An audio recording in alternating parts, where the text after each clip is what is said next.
Quand dans ton mental, tu as des scénarios de l'enfer qui t'empêchent de dormir, il y a deux techniques qui peuvent apaiser ton mental. Tu peux les appliquer séparément ou alors les combiner pour que ça soit encore plus puissant.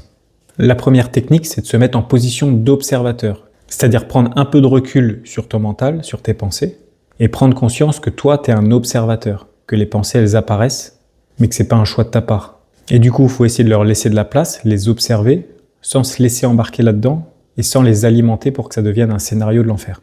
Donc, arriver à se dissocier de son mental, de ses pensées. Elles sont là, c'est sûr, mais toi, tu peux juste les observer. Et la deuxième technique, c'est de réguler ton système nerveux autonome. C'est la partie automatique de ton corps qui gère ta fréquence cardiaque, ta fréquence respiratoire et tout un tas de phénomènes corporels physiologiques.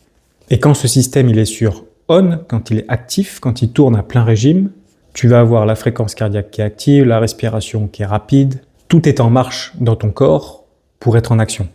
Et du coup, ton mental aussi. Ça tourne à plein régime. Donc là, le but, ça va être de calmer ce système nerveux pour pouvoir apaiser le mental. Pour ça, le moyen le plus rapide et le plus efficace, c'est d'utiliser la respiration. Ralentir sa respiration, déjà, ça va être le premier truc à faire. Essayer de respirer avec son ventre, c'est-à-dire que le ventre se gonfle à l'inspiration et se dégonfle à l'expiration. Et si tu arrives à combiner ces deux techniques, ça va être encore plus puissant. Je suis en train de développer une appli dans laquelle tu vas avoir un test pour pouvoir jauger ton système nerveux autonome.